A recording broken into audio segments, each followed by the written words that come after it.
do think that we provide hope. I just think that when you humble yourself to ask for help, and then you receive it in a concrete way, that hope is restored. The mission of Catholic Charities is a mission to the poor and the suffering. It's really an extension of the love of Christ. The love and the compassion that's shown is incredible. Catholic Charities is a place where if you have some needs, some problems in your life, that could be a lot of different kinds of problems, but it's a place that you can come, meet with someone, talk about what's happening, and we begin to kind of help you fill in the gaps to meet some of those needs or problems that you might be encountering. We see ourselves as an extension of the Catholic Christian people of Eastern Oklahoma. That doesn't mean that non-Christians can't be part of what we're doing, but because we are a Christian organization, we want to be that sign of Christ on behalf of everybody. Our local Catholic Charities organization, we've always said, is the outreach of all of the people of the diocese, that it's not an organization that is separate from the parishes or from the diocese. It is the parishes at work reaching out to the poor. Our faith calls us to be there to reach out to people who are in need, those people who live among us, to serve those people who are most in need and most without. That's what our faith is all about. It's how we put our faith into action. Catholic Charities has 11 different programs. We have emergency assistance services, which are basically food, clothing, medications. Those are available in English and Spanish. We have immigration services, and then we have a refugee program, which is different than immigration. The refugee program is for people who are certified as refugees from foreign countries by our State Department. We have our Xavier Clinic, which offers acute healthcare services. We have adoption and counseling services as well.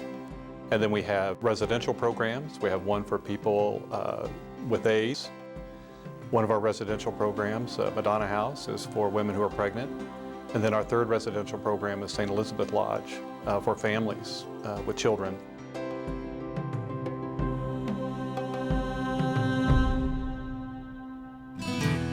There are 9 separate buildings, only one of which is really construction worthy at the moment. And the rest of them are old frame buildings that were originally residences for the most part, except St. Elizabeth's Lodge, which was an apartment building. And they were frame and they were not suited to these purposes, and they're very congested. They have no space to grow. They don't even have the space to accommodate what they're already doing. At the Madonna House, there's no fire control sprinkler system. Because there's no sprinkler system, we can't take women under the age of 18, and we can't service it at Madonna House. Well, even the last time we spent money renovating them, there was a real question as to whether or not it should be done. The buildings are literally falling apart, and some of them won't meet code for the uses that we want to use them for. I feel like all of the facilities are just in really poor condition physically. Not what goes on inside them, but the physical condition. So there's no question that Charities needs a new facility, and that to put money into what exists now would just not be wise at all. After an extensive search of the metropolitan area, we located an attractive site at the southwest corner of North Harvard and East Apache. This location is accessible to the poorest areas of the community. It's close to Highways 11 and Highway 75. Directly across the street from this location is the North Campus of Tulsa Community College, which would be a benefit to many of our clients, and it's accessible to the bus line. To build a new campus, we will need a capital campaign of $16 million. This will cover the value of the land, the cost of constructing new buildings, all of the furnishings, and then establishing an endowment to make sure that the facilities can be maintained for years to come. The new campus will consist of 7 buildings. On the north side of the campus will be 2 buildings housing our residential programs. Those will have limited access for security. On the south side of the campus, we'll have our high traffic programs, immigration services, medical clinic, and emergency assistance. On the west side will be a large warehouse which will service the entire campus. And on the east side will be an administration building which will also house the reception area, classrooms, and meeting rooms. And then in the very southeast corner, in the most prominent location, will be a chapel, which will be a place of peace, place of prayer, and will establish that the entire campus is a place of faith. One of the more important things about it is that it's one-stop shopping. Anybody who needs services from Catholic Charities has one place to go, not 9. One of the biggest needs of the people that we serve is education, to help provide them the information that they need so that they can avoid the problems, the things that have been dragging them down. In the new location, we will have multiple classrooms and large meeting rooms so that we can provide that educational component that we're unable to provide right now.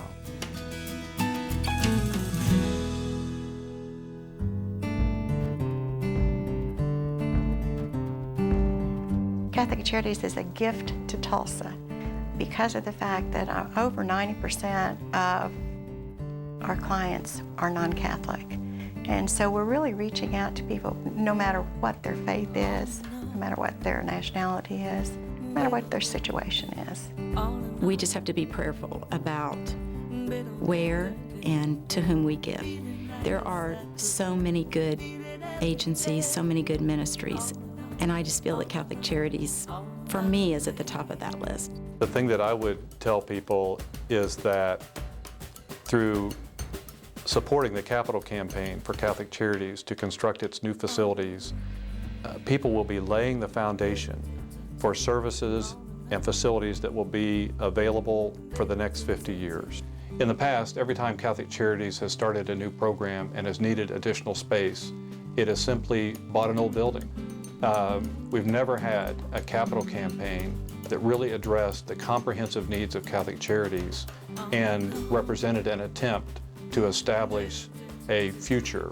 Well, I want Catholic Charities and the Diocese of Tulsa to be truly an instrument of the worshiping community of Tulsa, to Catholics of Tulsa. It's the Catholic Church in Tulsa reaching out to the poor, doing or trying to do our mission which we receive from God as Catholics.